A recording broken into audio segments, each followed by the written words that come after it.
I am giving out the Jim Craig Award. Obviously. Yep. I'm talking Yanks. Last night I gave out a 1980 U.S. Hockey Team award, so it's just fitting that I do another one today. I'm talking baseball. Jim Craig, the goalie for the U.S. Olympic team, standing on his head in that third period against the Soviets. Went on to have a nice NHL career.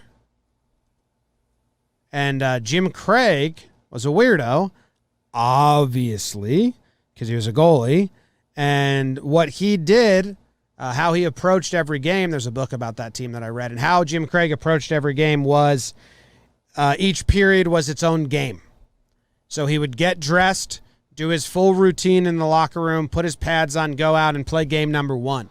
Then they'd come back to the locker room, and the Zamboni would clean the ice, and then he'd take off all of his pads, and he'd lay them all out in front of him, and he'd sit there, and then he'd say that was a great first game, or that was a shitty first game, and then mentally he'd put all of his pads back on, re-tape them, re-strap them, re-everything, re-put the jersey on, and go out for game number two. That's how he approached periods in hockey, and that's what Sonny Gray did. Sonny Gray told the reporters after a rough inning, he literally went to the clubhouse, took off all of his clothes, and was just in his cleats, and he said he was naked, he said he was an angry little elf, and he got redressed up, and it was a new game when he went out there, and he finished strong. So Sonny Gray gets the Jim Craig Award. That's probably something a lot of athletes tinker with, because it's just like, man, let's forget about that. Completely change up, and it helps change the mindset. So good story by Sonny Gray. He's got such a thick accent.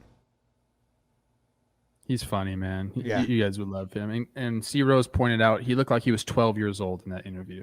He always does. Yeah. Like a baby-faced assassin, man. The story doesn't surprise me about him going and doing that. And then people have to realize, I think it was in Kansas City, right? Mm-hmm. That's a long run back to the clubhouse in Kansas City. Like the dugout's pretty far from the clubhouse. Like you got to go down the stairs, and then there's like a batting cage, weight room area. You got to go up these other stairs and down a long hallway back up into the clubhouse. So he had to do it pretty quick. Change your uniform.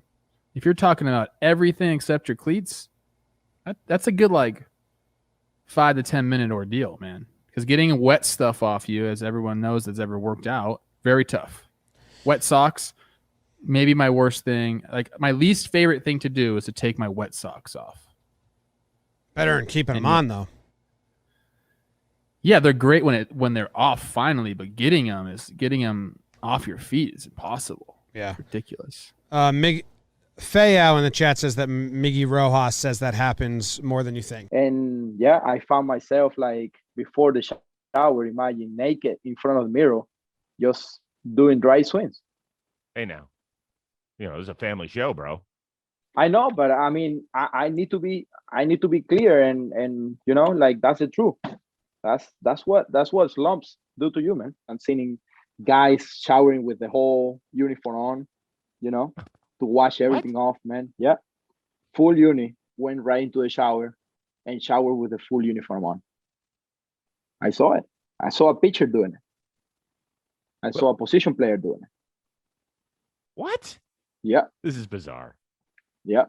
But you better believe it, man. Like, hey, the slumps in this game, they can make you go crazy. Miggy is right about that. Maybe not the whole uniform, but like changing stuff up. And pitchers change their undershirts a lot. Like I know a lot of guys, they would have 6, 7 undershirts ready to go, and in between innings go change them. Pitchers are weird, man. Pitchers are weird. You don't see position players doing that shit.